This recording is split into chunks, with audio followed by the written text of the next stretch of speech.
Acompáñanos a la Santísima Pasión de Cristo para recordar su pasión y sus dolores. No faltes.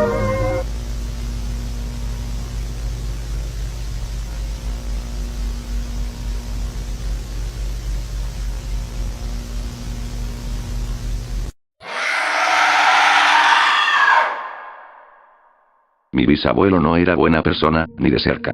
En los 30, mi país estaba bajo el yugo de una dictadura bien violenta, y con mucha vergüenza tengo que decir que él estaba metido hasta las patas. Mi bisabuelo era torturador y asesino, trabajaba para un Estado que violaba los derechos humanos y masacraba a su propia gente a diario. Irónicamente, era un hombre muy religioso, católico, y parecía que no le veía contradicción en ir a misa en la mañana y después salir a matar gente en la tarde. En los 40, cuando la dictadura estaba por caer, mi bisabuelo sintió el aliento frío de la justicia en la nuca. Y como era un hombre católico devoto, le había contado todos sus chanchullos al cura. Entonces hizo lo que mejor sabía hacer. Secuestró al cura, lo ejecutó y tiró su cuerpo en el mismo bosque donde había tirado a todas sus otras víctimas. De una forma rara, mi bisabuelo escapó de la justicia humana, pero no de la justicia de Dios, o si no de Dios, de lo que sea que ha estado matando a sus descendientes desde entonces. Nadie lo denunció, y su nombre solo se hizo público como un asesino despiadado sancionado por el Estado muchas décadas después de su muerte. Sin embargo, aunque la mayoría nunca supo quién era realmente, al parecer alguien sí. Lo encontraron brutalmente asesinado unos años después de que la dictadura se acabara. Su cuerpo estaba crucificado, le cortaron la garganta y le sacaron los ojos. Justitia caeca est, memoria eterna est. La justicia es ciega, la memoria es eterna. Estaba escrito con sangre en la pared junto a su cuerpo. Sí, su cuerpo estaba en la iglesia donde el cura que mató solía predicar, junto al altar, en el lugar donde solía estar la estatua de Jesús. La estatua en sí nunca se encontró. Después de la muerte de mi bisabuelo, lo que sea que le quitó la vida, fue tras mi bisabuela. Ella vivía en una granjita en el campo. No sé si solo quería mudarse a una zona rural o si estaba tratando de escapar de los que mataron a mi bisabuelo. Si era lo segundo, no funcionó. En 1975, la encontraron aplastada hasta la muerte debajo del tractor de la familia. Escrito con sangre en la puerta de su casa, las mismas palabras en latín que estaban escritas cerca de su difunto esposo. Justitia caeca est, memoria eterna est. Mi abuelo fue el siguiente. A finales de los 80, de repente llegó a casa gritando que Jesús quería matarlo. Mi abuela le dijo que se fuera, creyendo que estaba borracho. Se fue, y esa fue la última vez que alguien lo vio, y unos años después, la maldición pasó a mi abuela. Mi papá la encontró un día después de volver de la escuela. Había una cruz de madera con un mango afilado como una estaca, clavada en su pecho. Estaba sangrando, pero viva. La llevaron al hospital, y cada vez que alguien le preguntaba quién hizo eso, ella decía con firmeza, Jesús. Volvió a pasar, unos días después. La encontraron en la capilla del hospital, clavada en la cruz de la pared, reemplazando la estatua de Jesús, con las muñecas cortadas y llenando el suelo de sangre. Como ya estaba en un hospital, lograron salvarla, y un oficial de policía estaría en su habitación del hospital en todo momento. La figura de Jesús nunca se encontró. Después de esto, la familia de mi papá siempre estaba de un lado para otro. Siempre estaban alquilando casas diferentes, moviéndose entre estados y ciudades, y solo se permitían cruces protestantes en las cercanías de mi abuela. Logró sobrevivir mucho tiempo usando estas precauciones, hasta bien entrada la edad adulta de mi papá. También tuvo 3 hijos antes de que su esposo desapareciera, y todos ellos eran conscientes de la maldición, y esto terminó beneficiándome mucho a la larga. Un día, incluso con todas sus precauciones, tuvo que asistir a una audiencia judicial como testigo. A pesar de que el Estado es laico, por alguna razón, hasta el día de hoy todos los juzgados tienen cruces católicas. Eso significa, una cruz con una imagen de Jesús. 3 días después de la audiencia, la encontraron muerta, con el cuello horriblemente deformado. Cuando lo abrieron, había una masa de madera atascada en su garganta. Una masa que en realidad era la figura arrugada de Jesús. La cruz en el juzgado estaba, por supuesto, vacía. Alguien escribió el mismo viejo mensaje en la pared debajo con un cuchillo. Justitia caeca est, memoria eterna est. Yo ya había nacido para ese momento, y recuerdo haber ido a su funeral. Fue en 2006 o 2007. Un funeral al que ninguno de sus hijos asistió. Nadie sabía a quién le pasaría la maldición entonces. Y los cementerios, como todos saben, están llenos de cruces y estatuas de Jesús. Resultó que la maldición pasó a su hija mayor, mi tía. No duró mucho. 3 años después del funeral, la encontraron muerta en su apartamento. La puerta había sido forzada, y alguien había entrado y la había golpeado hasta la muerte. Tenía la cara tan destrozada que tuvieron que usar los dientes para confirmar que realmente era su cadáver. Como es tradición, alguien había escrito en la pared con sangre: Justitia caeca est, memoria eterna est. Sí, resulta que uno de sus vecinos tenía una estatua de Jesús del tamaño de una persona. Una estatua que nunca más se vio después del asesinato. Ella no tenía esposo ni hijos. Esto significaba que la maldición pasaría a la siguiente persona de la línea de sangre. Cuando le informaron a mi papá del asesinato, supo de inmediato que él era el siguiente. Con mi bisabuela, la maldición tardó más de 20 años en llegar. Con mi abuelo, tardó unos 10. Con mi tía, tardó 3. El lapso de tiempo se estaba acortando cada vez. Si el patrón seguía así, imaginó, tendría como mucho 1 año o 2 antes de que una estatua de Jesús enojado estuviera en su puerta con la intención de matarlo de una manera espantosa. Después de eso, sería el turno de mi tío, y luego de mi mamá, y finalmente, mío. Mi papá tuvo una solución inteligente. Vendió todo lo que tenía, compró un barco y se fue a navegar. Solo lo vería 1 o 2 veces al año después de esto. Durante mi cumpleaños y el suyo, anclaba brevemente su barco, y nosotros íbamos a verlo. Pero por mucho que mi mamá lo amara, no podía soportar este tipo de relación a distancia. Terminaron divorciándose, y mi mamá comenzó a salir con otro hombre, un ex agente federal muy rico. Tal vez esto la liberaría de la maldición después de todo. Bueno, no fue así. No sé cómo murió mi papá, pero cuando dejó de aparecer, pensamos que Jesús lo había atrapado o que algo igual de malo había pasado. De todos modos, cuando encontraron a mi tío crucificado en el techo de su oficina, con el mensaje Justitia caeca est, memoria eterna est tallado en su pecho, supimos 2 cosas. 1, mi papá estaba muerto. 2, la maldición pronto pasaría a mí o a mi mamá. Mi mamá decidió entonces vivir de la misma manera que mi abuela antes de morir. Compró un remolque, una escopeta, pistolas y comenzó a enseñarme a disparar. A partir de entonces, viviría con ella y mi padrastro en la carretera, sin pasar más de 3 días en la misma ciudad. Y, sin embargo, tuvimos sustos. Una vez, mientras dormíamos, el parabrisas se hizo añicos, y vi una figura muy familiar del tamaño de un hombre entrando en el remolque. Movía sus extremidades, pero no parpadeaba ni movía la cabeza. En su mano, llevaba una gran astilla de vidrio. La estatua de Jesús se dirigió hacia mi mamá, lista para apuñalarla. Agarré una de las pistolas y le disparé a la figura. El brazo que sostenía la astilla se cayó de su cuerpo, pero rápidamente se agachó, agarró la astilla de nuevo y una vez más se movió hacia mi mamá. Mi puntería no era muy precisa, y esta vez no le di. Logró apuñalar una de las manos de mi mamá, cortándole 3 dedos, antes de que mi padrastro le volara la cabeza a la cosa con la escopeta.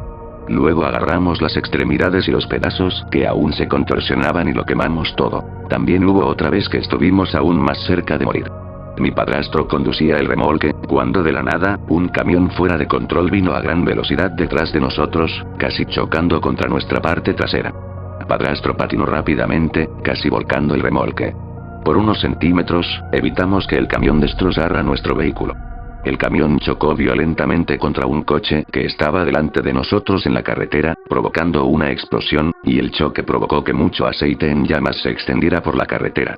Mi mamá y yo agarramos nuestras armas, sabiendo que esto bien podría ser obra de la maldición. Y, de hecho, lo era. Desde el interior del camión en llamas, salió una figura de madera del tamaño de un hombre de Jesús, ardiendo en llamas y cubierto de aceite, sangre y escombros. Padrastro pisó rápidamente el acelerador, y pronto nos estábamos alejando de ese lugar lo más rápido posible. Lo que no contábamos es con lo rápido que era capaz de correr. El remolque alcanzaba los 80 kilómetros por hora, y, sin embargo, la estatua en llamas casi nos alcanzaba. Mi mamá abrió el cristal trasero y le disparó con la escopeta. Las balas le volaron la cabeza, pero siguió corriendo más y más rápido, y logró alcanzarnos. La cosa saltó dentro del remolque, rompiendo el cristal trasero y prendiendo fuego a la alfombra. Mi mamá le disparó de nuevo, creando un agujero enorme en su torso. Sin embargo, la imagen de Jesús seguía adelante, agarrando su escopeta y doblándola con una fuerza imposible. Agarré una de las pistolas y le disparé de nuevo, logrando destruirle las piernas. Mi padrastro entonces frenó el coche, el Jesús fue lanzado hacia el parabrisas, rompiéndolo y siendo arrojado a la carretera. Mientras yo usaba el extintor, mi padrastro se aseguró de atropellarlo varias veces, hasta que solo quedaron pedazos rotos. Después de este incidente, mi mamá decidió dejarme al cuidado de mi padrastro y me dijo adiós. Ya teníamos celulares para ese momento, así que me mantuve en contacto constante con ella. Todos los días, llamaba. Me contaba cómo los ataques se estaban volviendo más feroces y continuos. La maldición se estaba intensificando, probando nuevas tácticas para atraparla. Estatuas disfrazadas, múltiples atacantes, incluso uno armado con un rifle una vez. Duró años. Logré construir una vida para mí. Tengo un trabajo estable, un apartamento y una novia. Pero hace 7 días, simplemente envió un mensaje que decía: lo siento. Ayer, cuando la policía llamó a mi puerta, ya esperaba la noticia. Lo que no esperaba es lo rápido que la maldición se movería esta vez. No estaban llamando para decirme que mi mamá había sido asesinada. Estaban llamando para decirme que mi padrastro había sido brutalmente asesinado. Lo habían apuñalado más de 100 veces, y alguien escribió con sangre junto al cuerpo: Justitia caeca est, memoria eterna est. No habrá 20, 10 ni siquiera 3 años para mí. La cosa probablemente ya viene. Terminé con mi novia, y rezo para que esto sea suficiente para salvarla. Tal vez haya una manera de romper la maldición. Sinceramente, dudo que tenga tiempo para eso. Aunque esté aterrorizado, solo puedo esperar que la maldición termine conmigo. No tengo la misma fuerza de voluntad o fuerza que mi abuela o mi mamá. No creo que dure un solo encuentro con las estatuas. Las tablas de madera que cubrían las ventanas de mi apartamento se rompieron fácil con la estatua de Jesús, como si nada, entrando a mi depa. Me levanté rapidito de la cama y agarré mi escopeta, que ya estaba cargada y ahí al lado mío. La estatua avanzó hacia mí, con los ganchos que había usado para trepar a mi apartamento en sus manos. Le apunté y disparé. La estatua salió volando contra la pared, y le disparé otra vez y otra vez y otra vez, hasta que solo quedaron pedazos. Inmediatamente después tuve que cambiarme de pantalón. Hay algo en el miedo absoluto de enfrentarte a la muerte que te saca la dignidad por la ventana, así que sobreviví al primer ataque. Solo se iba a poner más difícil de ahí en adelante, pensé, mientras los polis me metían en su carro. Ni siquiera protesté cuando me quitaron la escopeta y me arrestaron por uso imprudente de armas de fuego. Bueno, decirles que unas estatuas de Jesús me estaban tratando de matar iba a resultar en que me encerraran en un lugar para pacientes con enfermedades mentales, que usualmente están llenos de imágenes de Cristo. De todas formas, no iba a vivir mucho más. Me encerraron en una celda individual chiquita en la parte de atrás de la estación de policía, y me dijeron que me quedara tranquilo por los próximos 2 días más o menos mientras procesaban mi caso. No tenía abogado, y no me importaba lo suficiente como para tratar de contratar uno en ese momento. No tenía sentido. Había un crucifijo chiquito con un Jesús chiquito en el pasillo de mi celda. Era cuestión de tiempo antes de que ese objeto inanimado se volviera muy animado y me convirtiera a mí en un objeto inanimado. Así que, deben imaginarse lo sorprendido que estaba cuando uno de los oficiales me dijo que mi abogado estaba ahí para verme. Le informé que no tenía abogado, pero la policía me dijo que alguien probablemente lo había contratado para mí. Le pregunté si no estaba segura de que el abogado no fuera una estatua de Jesús disfrazada, pero solo se rió. Temblando, fui a la sala de reuniones para mi posible perdición. Por suerte, el abogado no era un Jesús disfrazado, sino un cura, que también resultó tener una licencia de abogado. El padre Abraham Hudson, no, este no es su nombre real. Era un inglés que parecía tener unos 50 y tantos años y, sin embargo, estaba en muy buena condición física, y hablaba español perfecto, sin ningún acento inglés. Mientras hablaba con él, descubrí que el cura también era políglota y erudito, hablaba francés, checo, latín, italiano, español, inglés, alemán, portugués y algo de griego básico. Hudson me dijo que el Vaticano había sido informado sobre mi caso, y que discretamente lo había enviado para investigar y encontrar una solución. La maldición que había estado afectando a mi familia, me dijo, era extremadamente rara, pero no desconocida. Había habido otros 3 casos conocidos en el pasado, y en uno de ellos, lograron casi romper la maldición, y él fue el que lideró ese esfuerzo. Me mostró una foto Polaroid, fechada en 1991. Representaba el cuerpo de un adolescente, lleno de huesos expuestos fracturados y extremidades contorsionadas, siendo retirado del río Sena por la policía francesa. Luego me dio una copia del expediente que había escrito cuando trabajó en el caso de ese pobre chico en los años 90. Le pregunté si podía compartirlo aquí, y me lo permitió, siempre y cuando cambiara todos los nombres por falsos. Según él, este expediente es la clave para salvar mi vida. Estoy escribiendo este informe para ayudarnos a lidiar con futuras instancias de esta maldición en particular, en caso de que la necesidad surja de nuevo. Con lo que estamos lidiando es con una maldición terrible que elimina linajes enteros, y utiliza figuras de nuestra fe sagrada para propósitos nefastos. Antes de continuar, debo decir que fracasamos en proteger a Philippe Desolé, y que nuestro fracaso en hacerlo le costó la vida. Sin embargo, su sacrificio no será en vano, ya que el conocimiento que adquirimos con su caso ciertamente nos ayudará a lidiar con asuntos similares en el futuro. La maldición se manifiesta de una manera simple pero peligrosa. Estatuas de ciertos santos cobran vida e intentan asesinar a miembros de ciertos linajes de cualquier manera que puedan, que a menudo son muy horribles, antes de dejar un mensaje escrito junto al cuerpo y aparentemente desaparecer. Las estatuas pueden ser de cualquier tamaño, y parece que cada estatua tiene diferentes habilidades o estrategias. Estas estatuas aún pueden ser destruidas, sin embargo, y parece haber un tiempo de espera entre los ataques de los objetos poseídos. Si un ataque falla, por cualquier razón, ya sea por destrucción o contención del atacante, ocurre este tiempo de espera.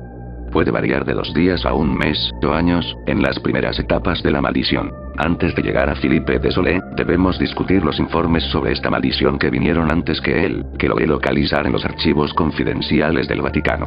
Estos eran informes muy antiguos, y sus estados de conservación estaban lejos de ser ideales. La primera instancia ocurrió a finales del siglo XVI, y no hay muchos detalles, aparte de que ocurrió en Portugal a finales del siglo XV, y resultó en la aniquilación de un pequeño pueblo. Yo y otros curas, varios de ellos portugueses, pasamos mucho tiempo buscando información sobre este, pero no pudimos encontrar nada. Probablemente los documentos, si alguna vez los hubo, se perdieron o destruyeron hace mucho tiempo. La segunda instancia conocida de la maldición ocurrió en Praga a principios del siglo XVII. El informe simplemente dice que un cardenal especializado en tratar con la hechicería oscura fue enviado desde Roma a Praga para ayudar a lidiar con una maldición que había estado aterrorizando a una familia de panaderos, que involucraba estatuas de Jesús que cobraban vida. Tenemos un poco más de información sobre este, pero tuve que hacer un poco de investigación in loco. Fui a Praga y pasé varias semanas en bibliotecas locales buscando información. El cuento se había convertido en algo así como una vieja leyenda olvidada. Solo había un puñado de menciones, en libros muy antiguos. El más reciente fue un libro de fábulas para niños publicado en 1914. Encontré, en total, 4 versiones de la historia.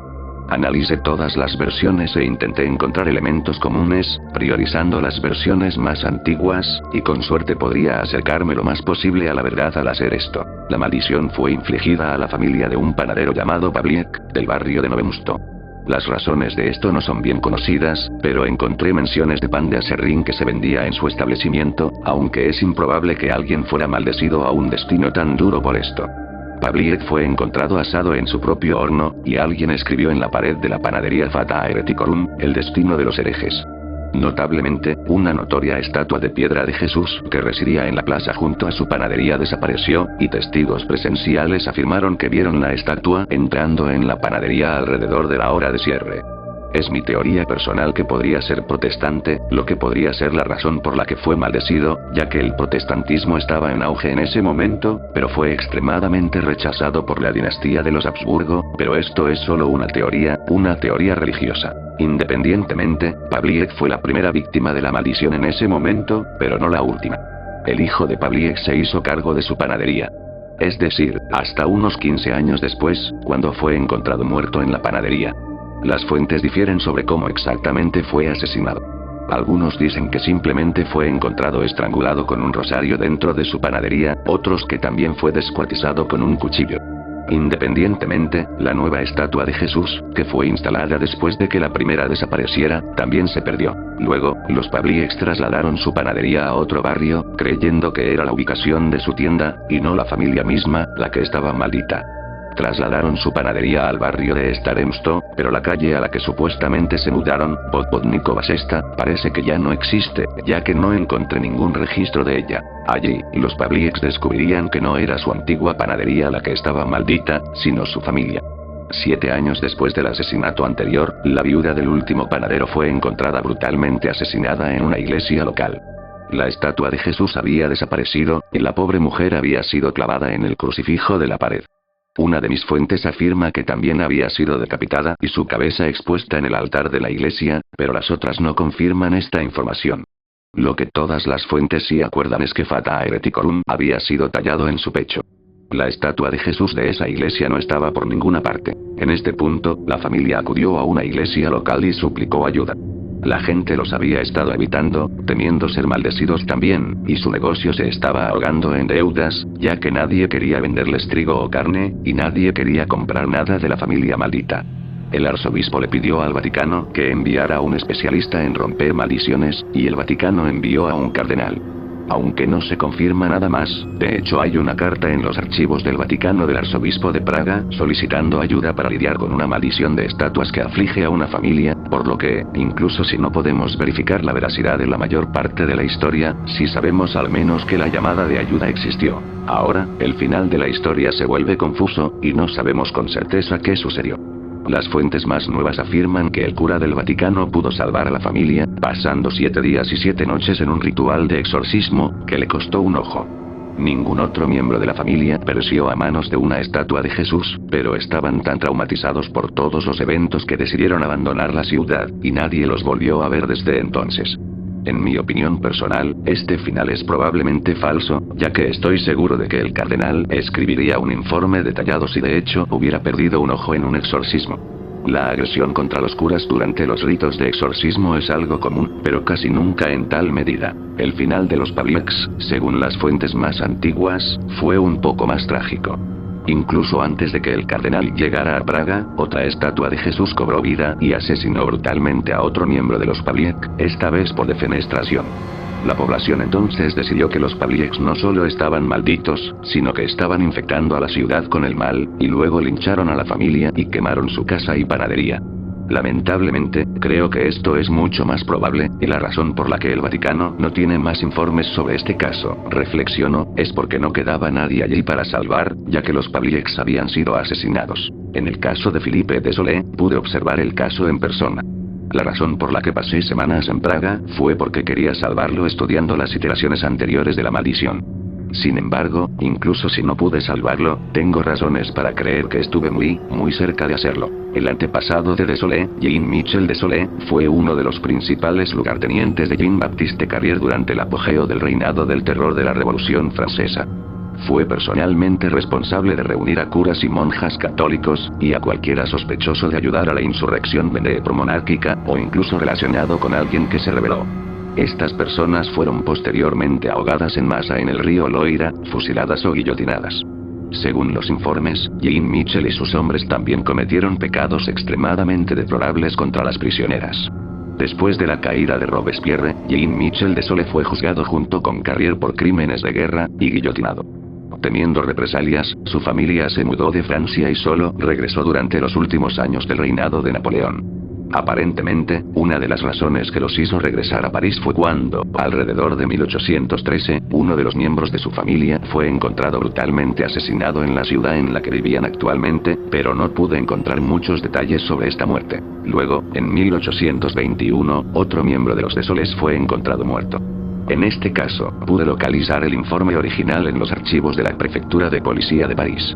Clotilde Marie de Solé, hija de Jean-Michel de Solé, estaba trabajando vendiendo flores en la calle, cuando fue apuñalada hasta la muerte por una persona que, según los informes, estaba disfrazada de la Santísima Virgen María. Este agresor escribió Justitia Provendée usando la sangre de Clotilde Marie, antes de saltar al río Sena y desaparecer. Los testigos quedaron tan impactados y asustados que no hicieron nada, probablemente sufriendo alguna forma de efecto espectador. En 1826, otro miembro de la familia de Solé fue asesinado por una persona, según los informes, disfrazada de la Santísima Virgen María en un campo de lavanda en el sur de Francia, aunque esta vez no pude encontrar la causa de la muerte y dónde tuvo lugar exactamente. Luego, el lapso de tiempo siguió acortándose. En 1828, otro de Solé fue encontrado muerto, esta vez ahogado en un charco después de una noche de fuertes lluvias. Justitia Provendée había sido escrito con tiza en la puerta de su casa, y en 1829, ocurrió otra muerte, cuando Marinette de Solé fue asesinada por una persona vestida como la Santísima Virgen María, que la mató con sus propias manos rompiéndole el cuello. Sin embargo, esta vez un policía, llamado François Delacroix, estaba allí. El oficial fue tras el asesino, pero para su sorpresa, cuando lo golpeó con su porra, descubrió que había golpeado una estatua de la Santísima Virgen María, que se movía como si estuviera viva. La estatua huyó, y Delacroix la persiguió, pero cuando la estatua dobló una esquina, desapareció. Delacroix escribió un informe detallado a la prefectura de policía de París, pero fue considerado loco y se le revocó la licencia. En 1832, ocurrieron 3 muertes más, una de ellas extremadamente brutal, que involucró a 2 de los Desolés, siendo desmembrados y luego cosidos de nuevo en un solo cadáver humano horrendo. La policía intentó investigar el caso sin éxito. Pero parece que Delacroix decidió llevar a cabo su propia investigación independiente.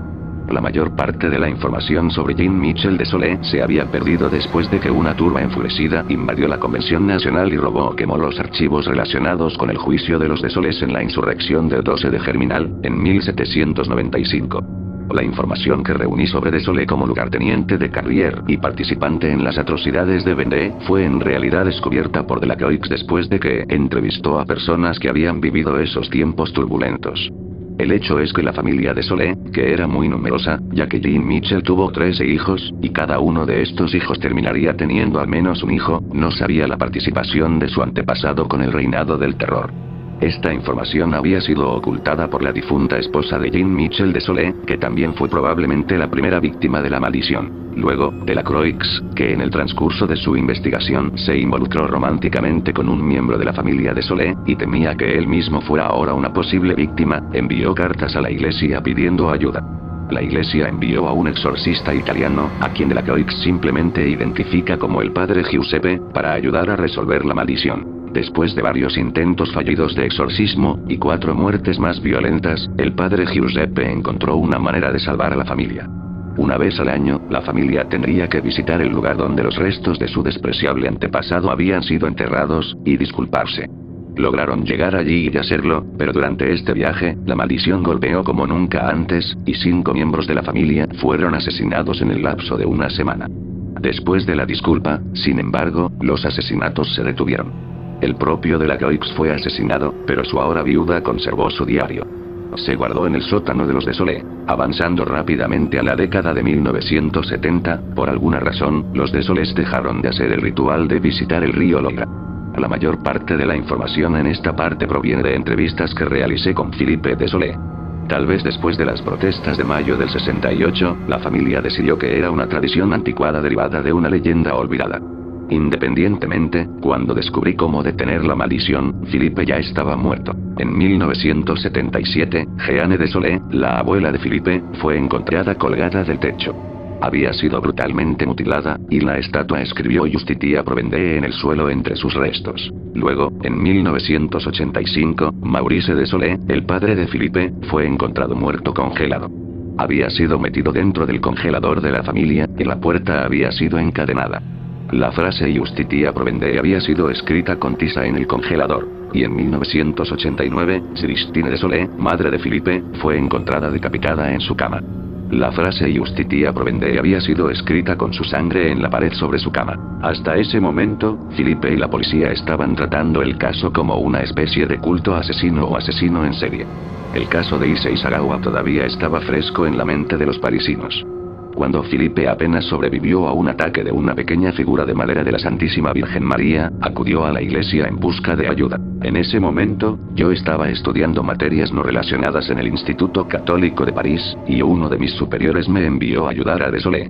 Lo metimos en nuestra habitación más segura en el sótano de una de nuestras iglesias cerca de París, que se usaba como fortaleza durante la Edad Media, y yo personalmente contraté a un equipo de seguridad para protegerlo mientras buscábamos una manera de salvarlo de la maldición. Pero debo decir que cometí un grave error, y fracasé por completo en ayudar a Philippe.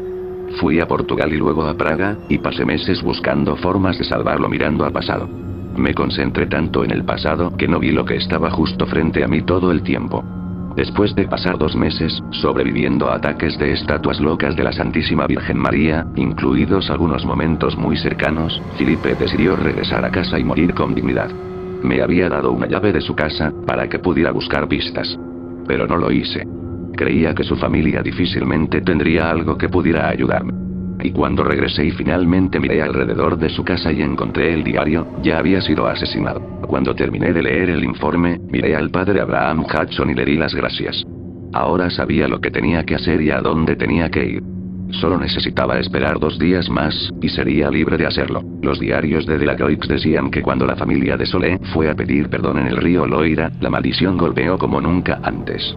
Yo sabía que me podía pasar a mí, pero no imaginé la magnitud. En mi segundo día arrestado, mientras esperaba que Hudson me sacara, tuve que ir al baño. Después de terminar mis necesidades, me acompañaron de vuelta a mi celda provisional, que estaba al final de un pasillo claustrofóbico de celdas vacías. Y entonces, mientras caminaba, se apagaron las luces. La guardia que me acompañaba encendió su linterna y apuntó al pasillo, iluminando el camino a mi celda. Regresé y, cuando me acerqué a la puerta de la celda, que ya estaba abierta, escuché algo caer al suelo detrás de mí. La luz desapareció. Miré hacia atrás. Las luces del techo comenzaron a parpadear, mientras escuchaba que encendían el generador de la estación de policía fuera del edificio. La oficial que me acompañaba estaba en el suelo, con sangre saliendo de su ojo, gimiendo de dolor. Un hombre con uniforme de policía estaba a su lado, inmóvil, con un cuchillo de cocina goteando en la mano. No un hombre. Una estatua de Jesucristo. Entré rápidamente en una de las celdas, mientras los pasos se acercaban rápidamente, y luego busqué en la puerta cualquier cerradura que pudiera activar para mantener a la cosa fuera. Por supuesto, no funcionaría, no tenía la llave. La estatua me apuñaló la mano a través de los barrotes, e instintivamente retrocedí a la parte trasera de la celda. La adrenalina me impidió sentir la mayor parte del dolor. Apreté mi mano, tratando de detener la sangre. Solo más tarde me daría cuenta de que ahora me faltaba un meñique. Las luces se encendieron de nuevo y vi la mirada serena y sin emociones de Jesús mientras la estatua se acercaba a mí. Y entonces, 3 disparos. La estatua cayó al suelo, sus extremidades se contorsionaron y se rompieron aún más en el proceso. Gracias a Cristo que era una estatua de porcelana. La guardia, cubriéndose la cara que aún sangraba, me dijo que huyera antes de que regresaran y que ahora me creía. Solo unas horas antes, le había intentado decir cómo las estatuas de Jesús intentarían matarme y a cualquiera que se interpusiera en el camino. Me llamó loco de atar y satanista. Supongo que las estatuas de Jesús que intentan matarte no son tan difíciles de creer cuando realmente están allí tratando de matarte. Por suerte para mí, el resto de la estación de policía parecía estar vacía, así que pude salir fácilmente. ¿Qué les pasó a los otros policías? Preferí pensar que habían salido a arreglar la luz. Y no que varios policías estuvieran muertos por mi culpa. Afuera, todavía estaba oscuro, pero sabía que pronto saldría el sol. Tan pronto como llegué a la calle, un coche me atropelló. Caí al suelo, todo mi cuerpo me dolía, la cabeza me palpitaba y los oídos me zumbaban. Todavía estaba catatónico cuando el conductor salió y me arrastró del pelo hasta el coche. Otra estatua salió del vehículo y abrió el capó. Aunque el coche estaba aparcado, el motor se había dejado en marcha. La estatua conductor me agarró del pelo y me presionó el lado izquierdo de la cara contra el motor, y debo decir que nada me dolió tanto como eso. La estatua me tiró la cabeza hacia atrás, y cuando estaba lista para quemarme el lado derecho de la cara, escuché un disparo de escopeta, y luego de repente me arrojaron al suelo. Escuché que se abría la puerta de un coche, un disparo de escopeta, y luego, cuando abrí el ojo que me quedaba, vi al padre Hudson, con la escopeta en la mano, acercándose a mí y ayudándome a levantarme. Me dijo que el tribunal había aprobado mi liberación, pero que habría más tiempo para eso más tarde. Necesitábamos llegar a la playa donde mi bisabuelo solía tirar los cuerpos lo antes posible. Me senté en el asiento del pasajero del coche del padre Hudson, y él me puso unas vendas en la mano para detener el sangrado. Me eché un vistazo rápido en el espejo mientras el cura empezaba a conducir. No importa cuántas cirugías caras me hiciera, que en primer lugar nunca podría pagar, nunca me deshacería de esas horribles cicatrices. Mi ojo izquierdo se había fusionado literalmente con mi piel. Lloré de dolor, preguntándole cómo Cristo podía ser tan cruel. El padre Hudson dijo que estas estatuas asesinas no estaban relacionadas en absoluto con Dios ni con sus creaciones. En su opinión, esta maldición era una creación satánica de sacerdotes que no podían perdonar a quienes los mataron y, por lo tanto, rompieron sus votos cristianos, causando la maldición demoníaca que había destruido tantas vidas. Como dice la Biblia, incluso al diablo le gusta disfrazarse de ángel de luz. No sé si tenía razón. Si las estatuas son en realidad demonios, o manifestaciones de un Dios cruel, o tal vez ambas cosas no existen, pero la maldición sí. Al final, no importaba.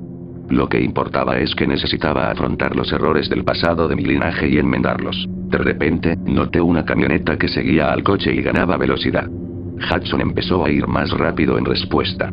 Pronto, íbamos a 120 km/h en una calle donde el límite era 70. Perdimos la camioneta, pero no tuvimos tiempo de celebrar, ya que el padre perdió el control del coche y dimos vueltas por la carretera, antes de finalmente estrellar la parte trasera del coche contra un autobús. El coche estaba muerto, pero estábamos vivos. Dejamos el coche atrás y decidimos ir el resto del camino a pie, para enfado del conductor del autobús, que salió del autobús para insultarnos. No tuvimos tiempo de disculparnos, así que simplemente corrimos hacia la playa. Después de unos minutos de correr como nunca antes lo había hecho, y que de alguna manera Hudson estaba corriendo como un trote casual de sábado, ya podía sentir la brisa marina y la arena llegando a mi piel dañada. Pero no había tiempo para quejas de dolor. Cuando cruzamos la última calle y finalmente pisamos la arena, escuché un disparo lejano. Inmediatamente después, Abraham me agarró y se tiró conmigo al suelo. Me dijo que era un rifle de caza. Le pregunté cómo lo sabía, y me dijo que había entrenado con varias armas, debido a sus actividades de caza de demonios. Antes de que pudiera hacer cualquier otra pregunta, escuché otro disparo y vi la bala perforando un poco de arena a menos de 1,5 metros de donde estaba. Tenía que moverme rápido. Hudson me dijo que siguiera adelante, mientras él se levantaba, agarraba firmemente la escopeta y corría tan rápido como podía hacia la dirección de donde venían los disparos. Luego escuché disparos, tanto de la escopeta como del rifle, antes de que ambos se detuvieran. Me levanté y me tambaleé hacia la dirección donde sabía que mi bisabuelo había tirado los cuerpos. Después de que cayera la dictadura, cuando sus crímenes finalmente se hicieron públicos, algunos de los lugares de vertido de cadáveres se dieron a conocer al público, y se instalaron pequeñas cruces ceremoniales en ellos. Cruces ceremoniales que, afortunadamente, no tenían imágenes de Jesús. O eso pensé. Cuando me acerqué al lugar, un claro entre los arbustos y las palmeras, vi una cruz, con una figura de Jesús. Observé cómo la imagen se quitaba de la cruz y comenzaba a correr hacia mí. Era uno pequeño. El Jesús de 30 centímetros de alguna manera produjo un pequeño cuchillo y comenzó a cortarme la pierna. Rápidamente agarré la estatua y la rompí miembro por miembro, hasta que ya no pudo moverse. Me acerqué al cementerio y vi una placa con los nombres de varias víctimas. La mayoría de ellos, sin duda, asesinados por mi bisabuelo. Detrás de mí, podía escuchar la camioneta que antes nos perseguía por las calles de la ciudad, estrellándose contra la arena de la playa, y sus puertas abriéndose. Miré hacia atrás. 6 Jesús del tamaño de un hombre salían de la camioneta y corrían en mi dirección, todos portando armas cuerpo a cuerpo. Iba a ser una muerte muy violenta, así que me arrodillé ante el monumento y me disculpé por las acciones de mi bisabuelo. Me disculpé por todo lo que hizo, y prometí que sus crímenes nunca serían perdonados ni olvidados. Que mientras viviera, iría allí anualmente y me disculparía. No solo como una disculpa, sino para asegurarme de que la memoria de los que murieron por sus acciones no fuera olvidada. Tenía dudas de que funcionara. Pero funcionó. Cuando volví a mirar, las estatuas de Jesús se habían ido y solo quedaba la camioneta. Vi al padre Abraham Hudson, caminando de regreso hacia mí. Su brazo sangraba y se había atado la sotana alrededor como un torniquete. Sin duda, le habían disparado. Le di las gracias, con mis últimas fuerzas. En el horizonte, el sol finalmente estaba saliendo. Finalmente era libre. Me acosté en el suelo y miré el cielo despejado. Por primera vez en años, pude descansar sin miedo.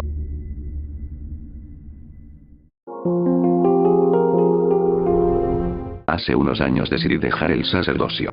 Dediqué más de 35 años de mi vida al Señor y le seguí ciegamente a Él y a su palabra. La iglesia se volvió más importante que todo para mí. Era mi hogar, mi santuario, el lugar donde más paz encontraba. Mi amor incondicional era hacia Dios. No fueron pocos los días en que pasé por alto y descuidé a mi familia por Él. Entonces, un día, mi mujer enfermó. Recé y recé. Esperé que me escuchara. Solo duró 5 días tras el diagnóstico. La enfermedad se extendió tan rápidamente por su cuerpo que los médicos dijeron que nunca habían visto nada igual. Aún así, no renuncié a Dios. Le dije que si eso era lo que quería, que así fuera. 2 años después, mi hija tuvo un accidente al volver a casa del colegio. Era invierno. Resbaló en el hielo y se golpeó violentamente la cabeza.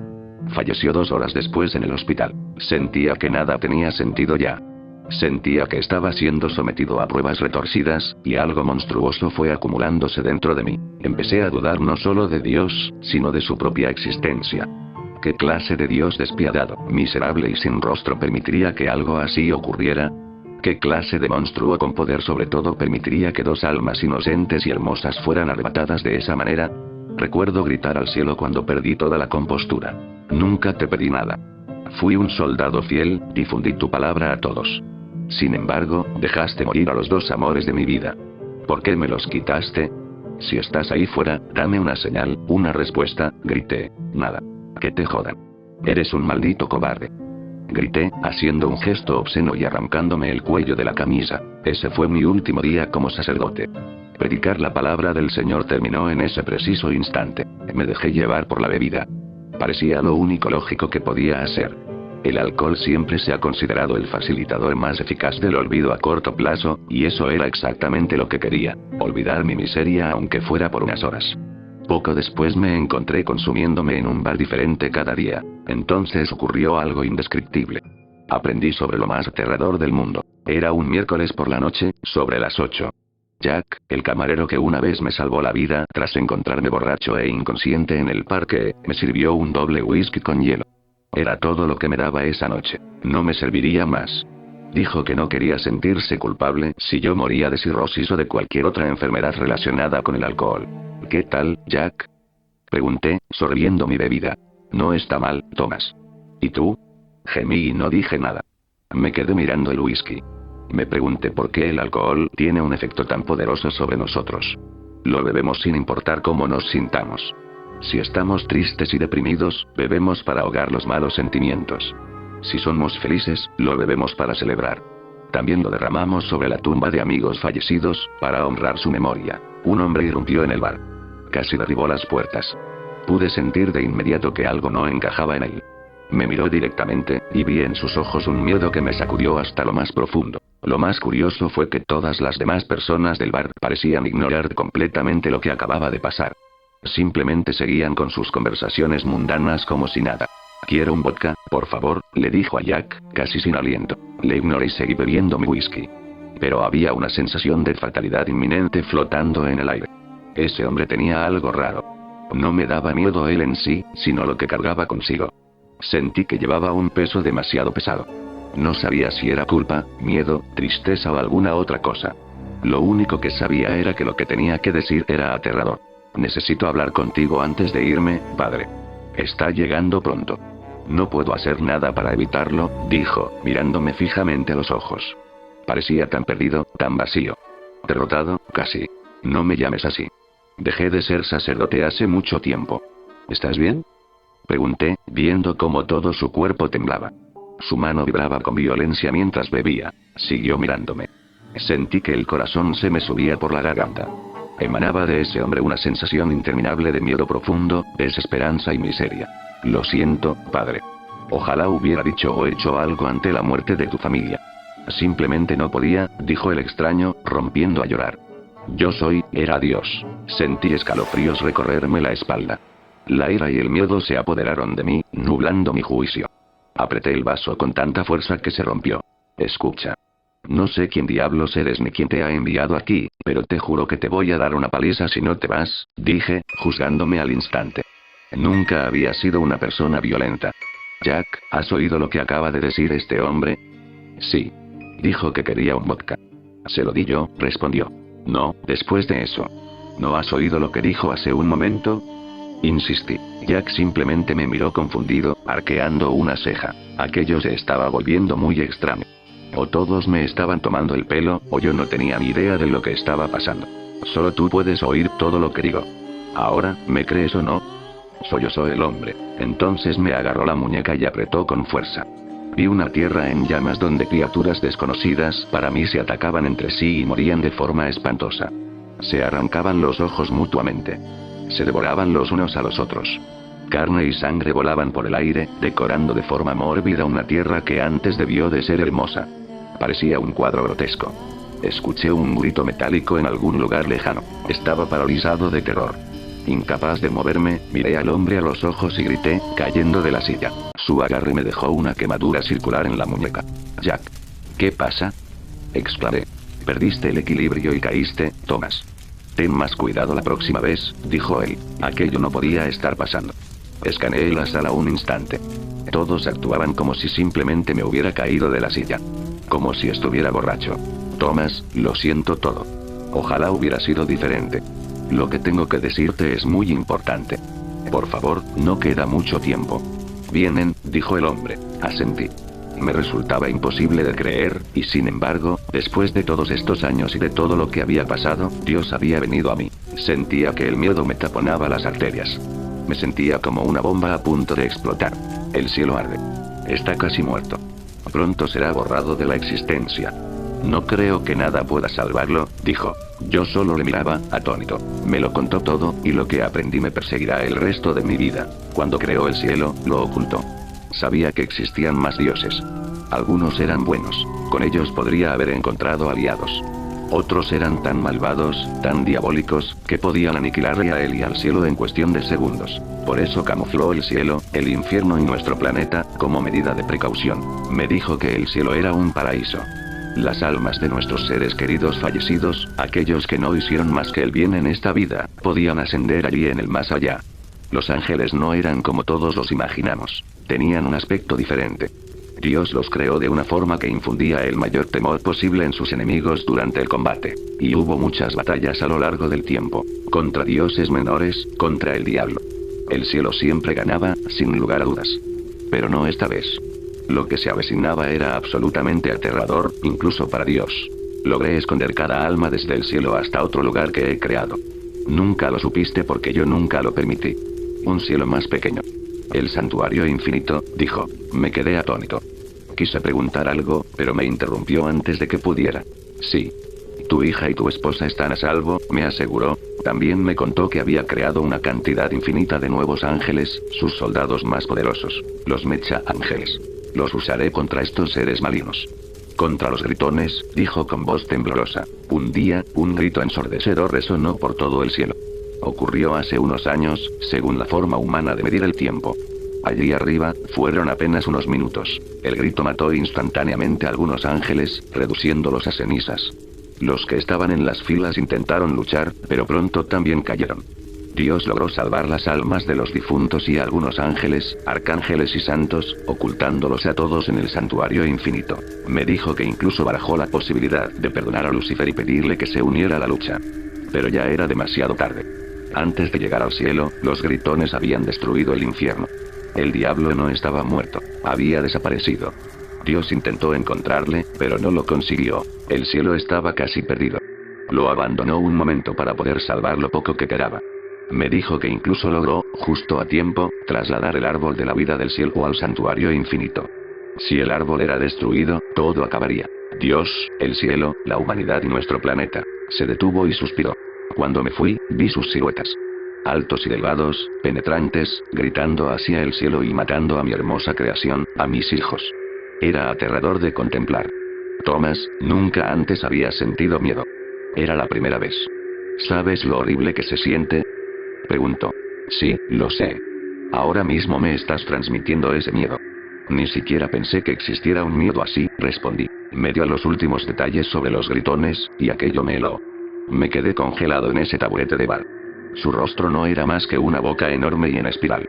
Sus dientes brillantes y afilados no dejaban de castañear, mientras las ondas de sonido de sus gritos arrasaban con todo a su paso. Me agarró la muñeca de nuevo y me transportó al cielo. Vi a uno de ellos. Empezó a gritar y sentí que todo mi cuerpo se desintegraba. Mi piel se desprendía, la sangre manaba por el suelo. Vi cómo iba a morir, y esa imagen nunca la olvidaré. Creo que así moriré si algún día vienen aquí, a la tierra. Y entonces Dios se fue. Salvó lo que pudo. Sentí que una parte de él había sido asesinada, arrancada y destruida a sangre fría. El cielo era una masacre. Fuiste uno de mis sirvientes más fieles, Thomas.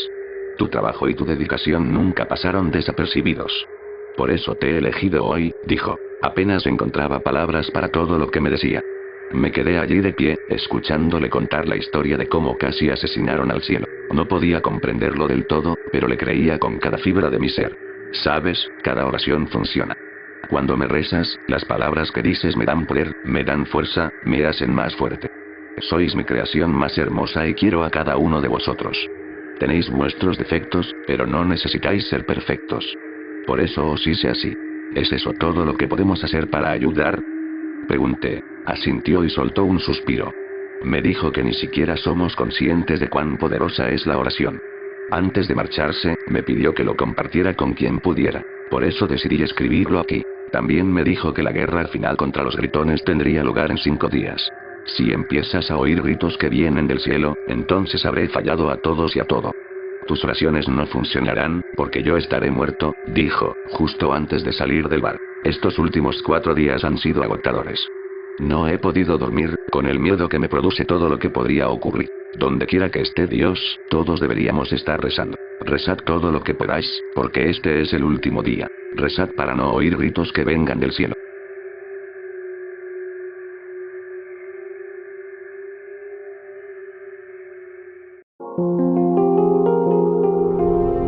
Nunca me ha interesado mucho la religión.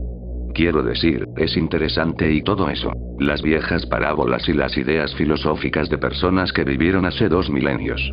Disfruto especialmente de los libros apócrifos y de la obra maestra bíblica del Apocalipsis, aunque solo sea por las historias que contiene. Incluso algunos de sus principios, como el énfasis en los lazos familiares sólidos y la integridad moral, me resultan identificables.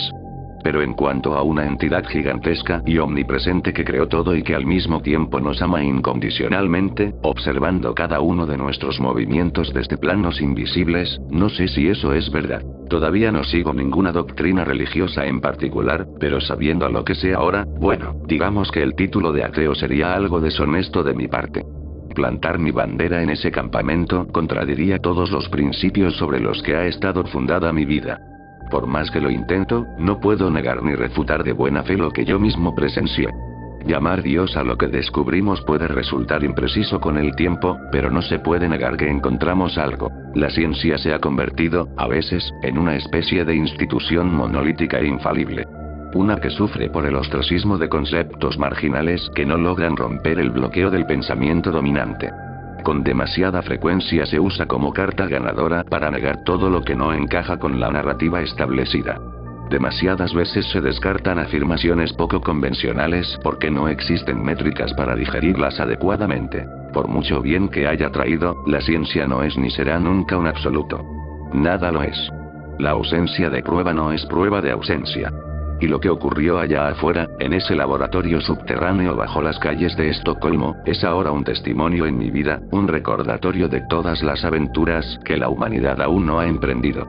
Sirve como ancla, y si alguna vez me encuentro derivando hacia las aguas dichosas de la disonancia cognitiva, está ahí para recordarme lo pequeño e ingenuo que soy en realidad. Me gradué en UCLA con una licenciatura en física, y se me presentó una oportunidad increíble.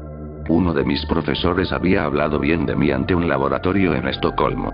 Me contactaron y me ofrecieron unas prácticas, entre las decenas de personas a las que se les concede esa oportunidad. Acepté sin dudarlo ni un segundo. Desde entonces dejé atrás mi estilo de vida californiano para mudarme a medio mundo de distancia, al gélido norte de Suecia. No estaba preparada para el frío. Había pasado la mayor parte de mis veranos en bikini, jugando en las playas de arena de Santa Mónica y tomando sol. Suecia podría haber sido otro planeta. Las temperaturas caían en picado hasta unos escalofriantes menos 30 grados en invierno. Por suerte, tuve una familia anfitriona maravillosa que me ayudó a adaptarme e integrarme en ese balaya. Me incorporé al equipo y poco a poco comencé el arduo proceso de integrarme al grupo. Todos fueron increíblemente amables y acogedores, pero aún así la sensación de estar completamente superada por mis compañeros era tan densa como la resina. El proyecto reunía a más de 50 hombres y mujeres, todos entre los mejores que el mundo podía ofrecer. Procedían de Alemania, Japón, Polonia, Hong Kong, Corea del Sur y muchos otros países. Era un crisol de algunas de las mentes más brillantes que había conocido. Verlos en su elemento, maravillarse de cómo sus mentes abordaban temas absurdos y se sumergían directamente en el núcleo de los problemas era increíble, y más que un poco intimidante. El objetivo declarado de la coalición era estudiar el comportamiento de quarks, protones y otras partículas en el ámbito subatómico para descifrar aún más el complejo mundo de las matrices energéticas teóricas. Por extensión, el grupo también destinó recursos al desarrollo de herramientas para observar y decodificar el entrelazamiento cuántico y la teoría de cuerdas. Estos principios aún estaban en pañales en aquel momento, y ninguno de nosotros podría haber imaginado la enorme magnitud de lo que estaba por venir. El laboratorio contaba con su propio acelerador de partículas, con el cual yo misma me obsesioné desde el primer día. Sin embargo, la mayor parte de los datos concretos se transmitían desde el laboratorio de Ginebra, sede del Gran Colisionador de Hadrones. Incluso tuve la oportunidad de ver esa magnífica máquina en persona en varias ocasiones. Algo que siempre me ha dejado asombrada es la cantidad de logros increíbles que se pueden alcanzar cuando la búsqueda del conocimiento guía el camino. Sin embargo, también ocurre exactamente lo opuesto, ya que la curiosidad sin empatía suele dar lugar a crímenes contra la humanidad. Como quizás ya sepas, el Gran Colisionador de Hadrones fue la primera máquina capaz de sintetizar la partícula conocida como el bosón de Higgs. Es un acelerador de partículas construido en un bucle de 27 kilómetros. Utiliza un estado de vacío perpetuo y una temperatura inferior a la del espacio exterior para acelerar partículas hasta el 99% de la velocidad de la luz. Esas partículas colisionan entre sí, generando espectaculares explosiones de radiación con resultados que se cree son similares a los del Big Bang, pero a una escala mucho menor.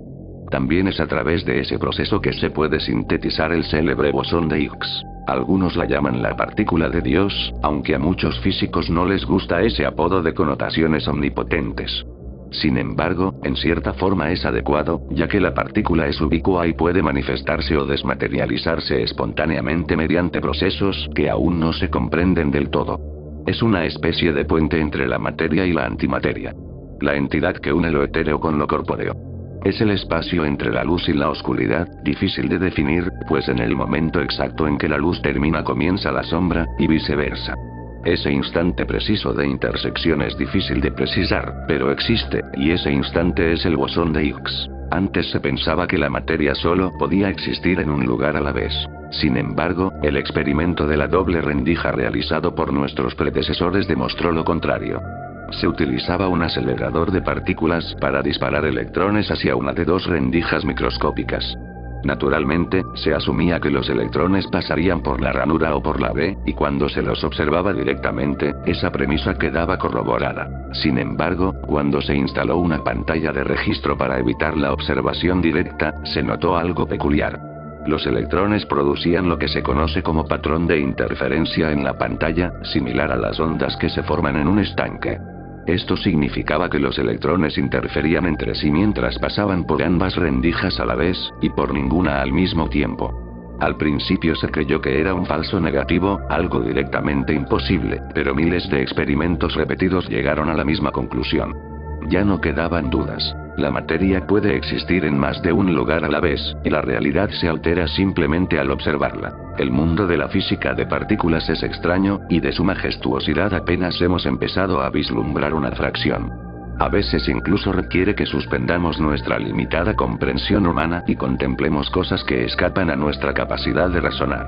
Esa idea era el núcleo de todo lo que el grupo intentaba lograr: desentrañar los misterios del universo subatómico y comprender mejor la realidad misma. El grupo recibió una financiación generosa, y donantes de todo el mundo proporcionaron equipamiento de última generación.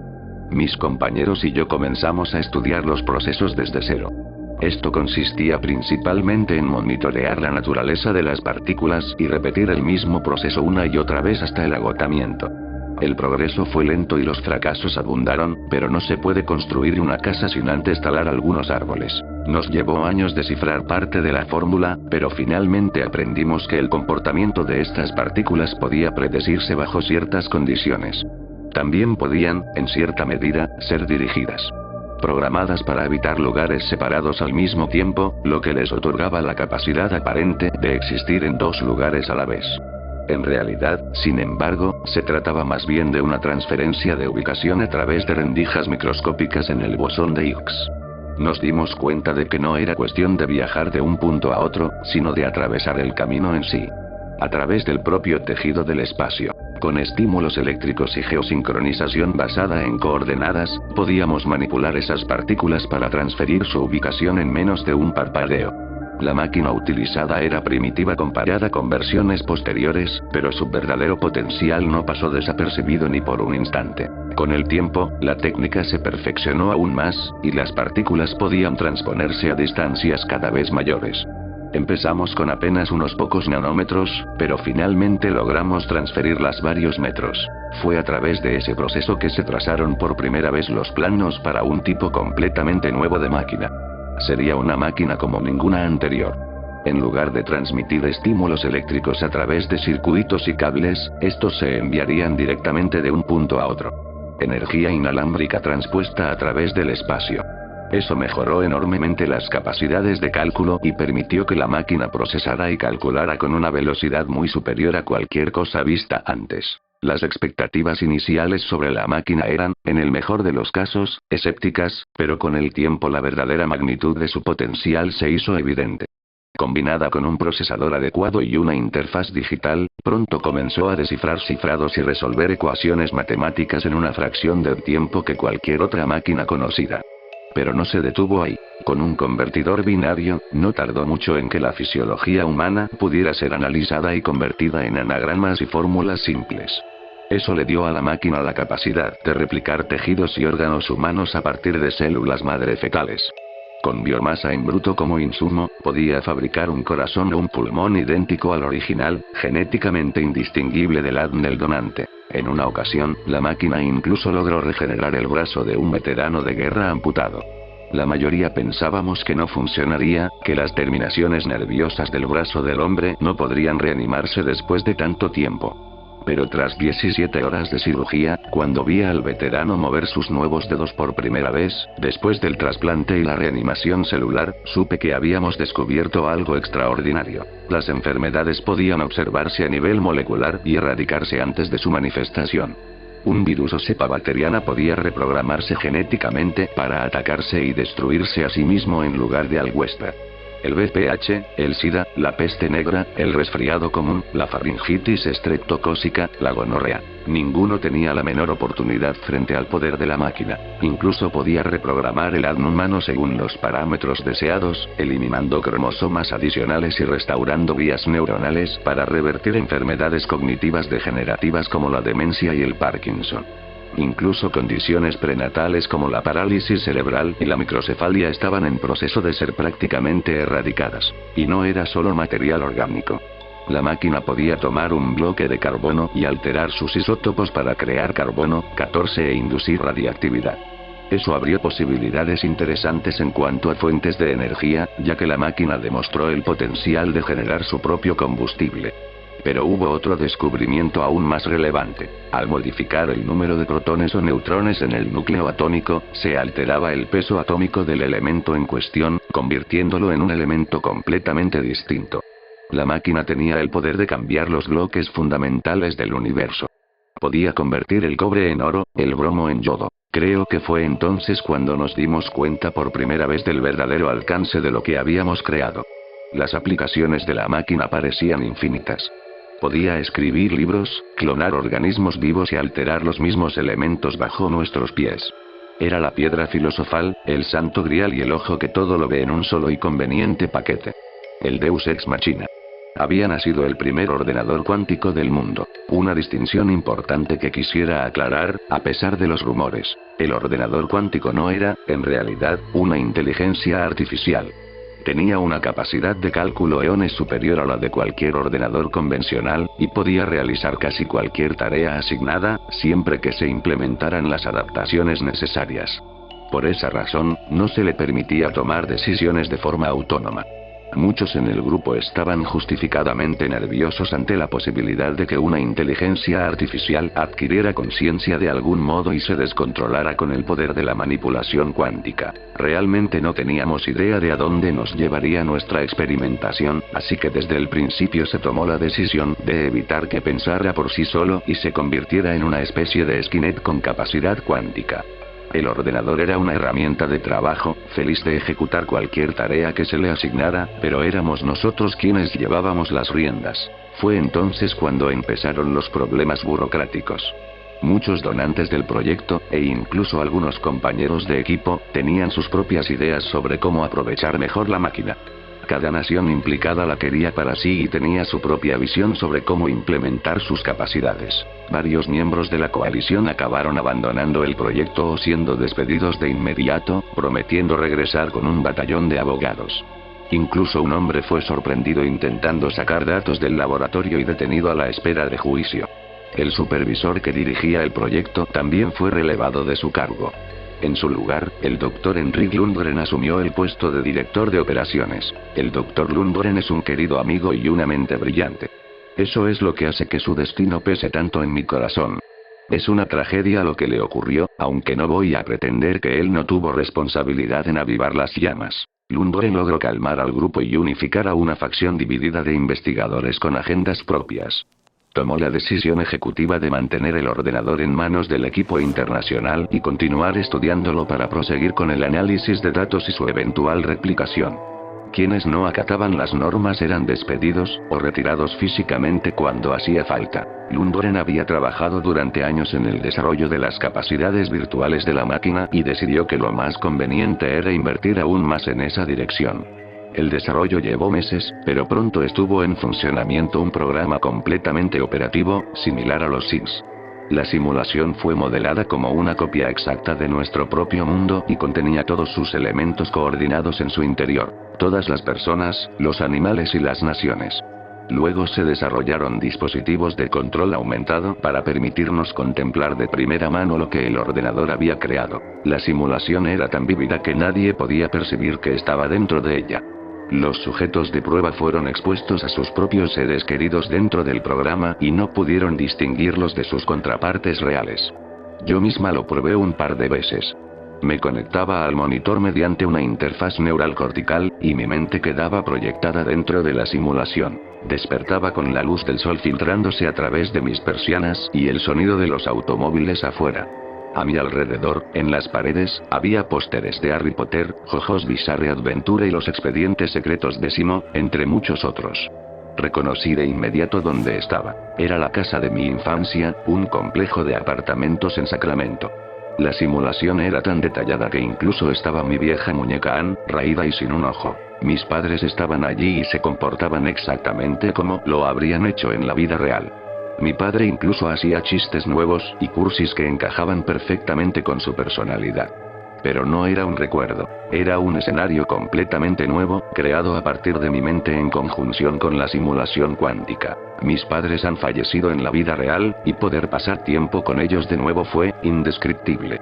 Aunque solo fueran simulaciones, la experiencia fue profundamente catártica para mí. Salí de la simulación llorando, abrumada por lo vivido y por la posibilidad de volver a hablar con ellos. Incluso hacía que lidiar con su ausencia fuera un poco más llevadero en el mundo real. Después de todo, ahora podía hablar con ellos cuando quisiera. Me encontraba sin querer salir jamás de la matriz. Posteriormente, el Dr. Lundgren me preguntó sobre mi experiencia, y yo estuve encantada de contarle lo que había visto. Escuchó con atención, con simples asentimientos ocasionales y respuestas de una sola palabra. Su rostro enmarcaba una sonrisa y las mejillas se le formaban hoyuelos, pero sus ojos estaban lejos del presente, cargados de preocupación. Celebramos una reunión con todo el personal algún tiempo después. Lundgren se puso de pie y caminó delante del grupo en silencio, con la mente dando vueltas en sus pensamientos. Cuando finalmente habló, nos mantuvo a todos en vilo. Nos explicó todo lo que nuestro pequeño grupo había logrado y todo lo que habíamos aprendido en el camino. Cada milagro desmenuzado y traducido en código digital, cada avance alcanzado. Sin embargo, no era una voz triunfante. Era sombría, como si nada de todo aquello importara realmente. Entonces expuso su nueva teoría. Ahí estábamos, con todo un universo simulado al alcance de nuestros dedos. Una realidad digital creada y sostenida por una máquina que nosotros mismos habíamos construido. Una simulación tan auténtica que nadie podía distinguirla de la realidad misma. Y si nosotros teníamos el poder de crear eso, ¿cómo podíamos saber que nuestro propio universo no era el resultado del mismo proceso? ¿Cómo podíamos saber que nuestra realidad no era, en definitiva, una simulación? Un silencio inquietante cayó sobre el grupo mientras Lundgren concluía su epifanía. Todos los presentes parecían contemplar la idea en silencio, con un aura de nerviosismo que persistía en el ambiente.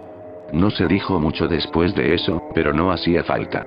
Teníamos un objetivo completamente nuevo. Al volver al trabajo al día siguiente, noté de inmediato que varios compañeros habían abandonado el proyecto sin siquiera decir adiós. Solo quedábamos 7 personas, entre las que estaba el prestigioso Henrik Lundgren. Pero él había cambiado. Su optimismo y su actitud inquisitiva se habían transformado en impaciencia, en murmullos y en un estado de descomposición visible. Se volvió hostil ante las preguntas prolongadas, y podía ver cómo la idea le carcomía la mente mientras caminaba por la cuerda floja entre la locura y el genio. En ocasiones incluso parecía al borde de la psicosis. Divagaba y hablaba solo, y prácticamente dejó de salir del laboratorio por completo. Nos fijamos una nueva tarea: desmontar y someter a prueba la hipótesis de Lundgren. Desarrollar la capacidad de traspasar los límites de nuestra realidad sospechosa y mirar más allá para vislumbrar lo que pudiera haber al otro lado. Para entonces, nada más parecía importar. La vida puede ser accidental. La conciencia también. Incluso organismos complejos como los seres humanos podrían ser el resultado de la evolución genética y un poco de suerte. Sin embargo, una simulación no es accidental. Requiere una enorme dedicación, programación y logística, sin mencionar la energía y el mantenimiento necesarios. La capacidad de sintetizar mundos digitales no es algo que se aprenda ni se logre por accidente.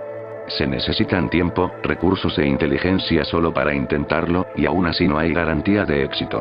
El concepto que descartamos de inmediato fue el de que la hipotética simulación fuera resultado de un fenómeno natural o de una alineación cósmica aleatoria. Si la hipótesis de Lundgren era correcta, y nuestro universo era realmente una simulación, entonces alguien o algo tenía que estar moviendo los hilos detrás del velo. Por poderoso que fuera el ordenador cuántico, ni siquiera él tenía la capacidad de observar directamente dimensiones superiores. Como se ha dicho, solo recibía órdenes de nosotros y solo podía ejecutar tareas que pudiéramos articularle de forma coherente. Nos dimos cuenta bastante pronto de que ver directamente más allá de los límites del universo probablemente no era posible. La única opción era enviar un mensaje. Tras experimentos básicos y decenas de noches sin dormir, finalmente tuvimos un avance. Nuestra realidad se rige por leyes. Leyes del movimiento, leyes de la atracción, leyes de la física. Estas leyes no pueden romperse de manera accidental, pero con tecnología cuántica sí pueden manipularse. Muchos creen que los extraterrestres inteligentes se alertaron de la existencia de la humanidad cuando las bombas atómicas cayeron sobre Hiroshima y Nagasaki. Nuestra idea era esencialmente la misma: demostrar que teníamos la capacidad de operar en el mundo cuántico, con la esperanza de provocar una respuesta de un ser superior. Si podíamos romper o doblar una de esas leyes de la realidad, quizás el orquestador se vería obligado a responder. Uno de los primeros descubrimientos que habíamos hecho fue el concepto del tiempo inverso. El tiempo es la medida de algo que ocurre, y sin nada que observar, carece de sentido. El concepto solo tiene significado en presencia de materia. Los conceptos de espacio y tiempo son coterminantes, como la luz y la oscuridad, o el calor y el frío. Uno no existe sin el otro. Donde hay espacio hay tiempo, y donde hay tiempo debe haber espacio. Lo opuesto a la materia no es la nada, sino la antimateria. No existe un verdadero vacío de sustancia. No puede existir, dada la propia naturaleza de la existencia. La antimateria es el material invisible que opera sin ser visto y llena todos los huecos que la materia no ocupa. Todo ello sostenido por el bosón de Higgs. Si existe un opuesto de la materia, entonces también debe existir un opuesto del tiempo. Toda acción tiene una reacción igual y opuesta, y ambas deben permanecer proporcionales a la fuerza ejercida. Utilizando el ordenador cuántico, teníamos la capacidad de enviar protones al pasado, más o menos. Podíamos hacer que existieran donde antes no existían, usando matrices de energía oscura y superposición de partículas para ubicarlos en dos lugares a la vez. El descubrimiento se había hecho en realidad algún tiempo antes, pero nunca se probó oficialmente. Estaba restringido y marcado como intocable, ya que muchos de nuestros patrocinadores estaban legítimamente preocupados por la posibilidad de alterar involuntariamente el pasado.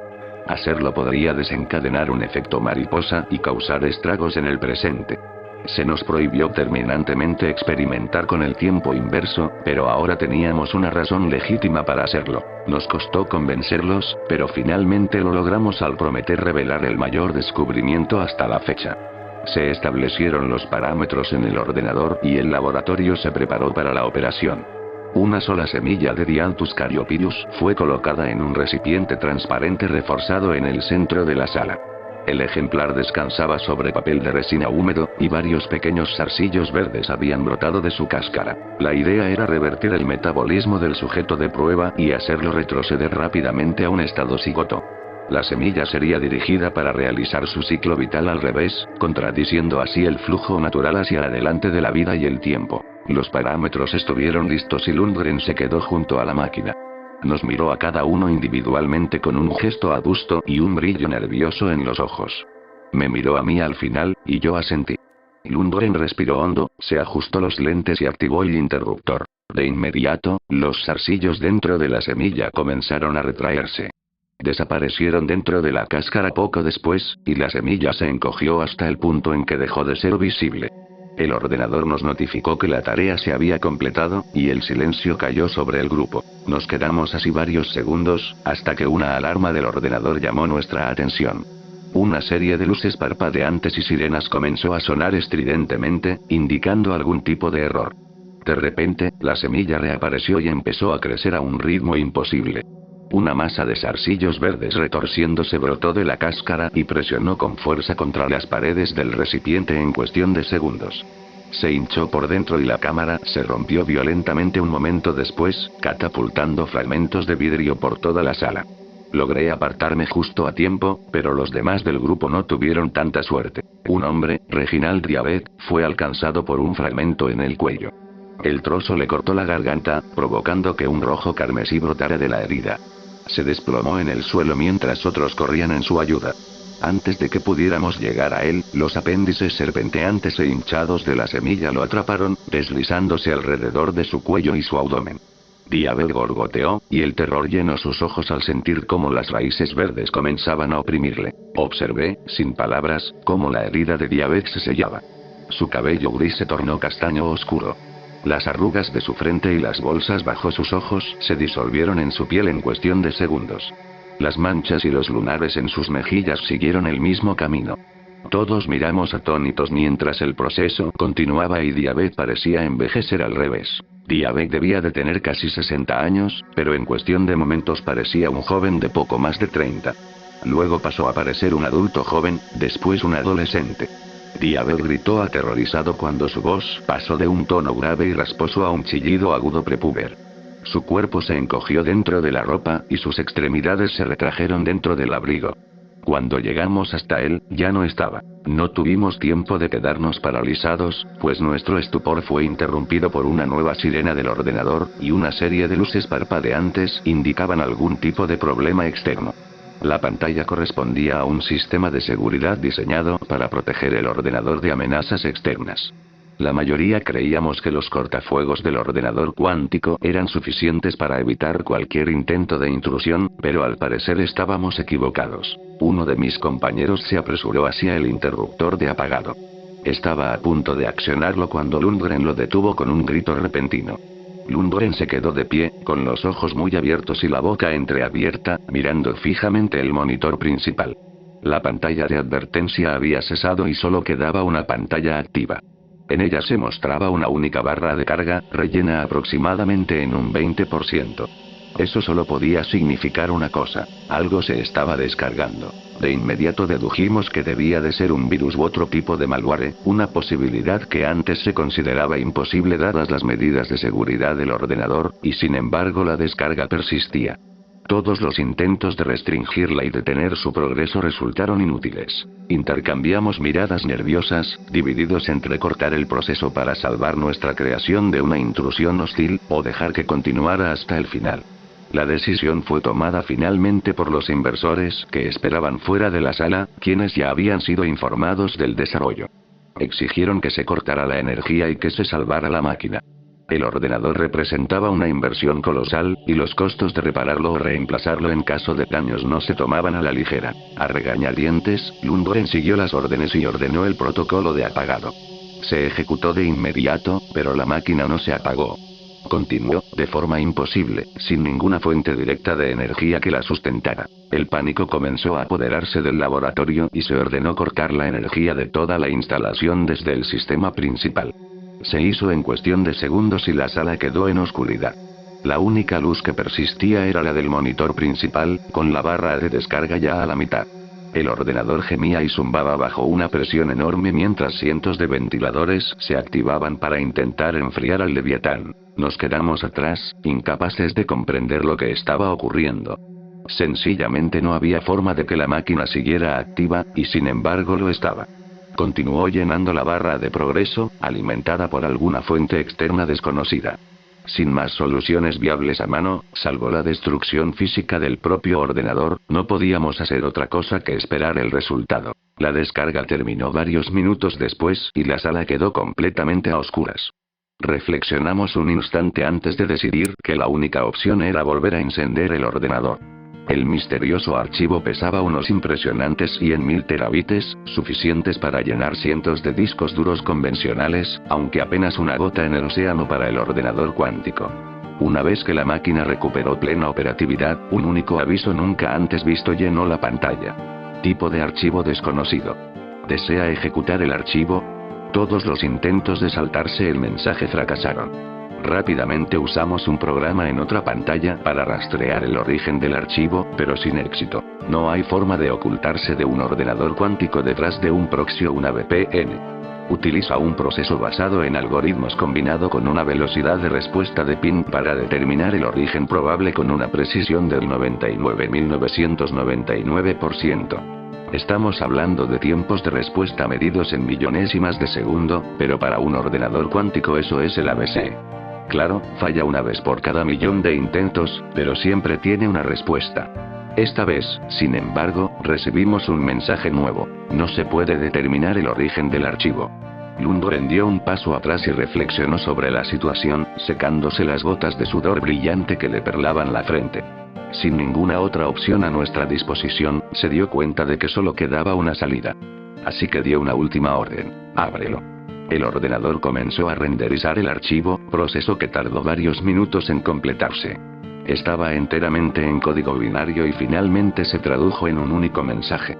Al terminar, 2 palabras en letras blancas permanecían en silencio sobre un fondo negro. Nunca pensé que 2 palabras simples pudieran tener efectos tan duraderos en mi psique. Esas 2 palabras que me han hecho cuestionar todo lo que creía saber. El ordenador se apagó momentos después y quedó en silencio. Todos simplemente nos fuimos después de eso. Volví a casa, abrumada por los acontecimientos y con un místico sentido del terror incrustado en lo más profundo de mi estómago. A la mañana siguiente, uno de los inversores me llamó. Me informó de que alguien había entrado al laboratorio la noche anterior y había saboteado la operación.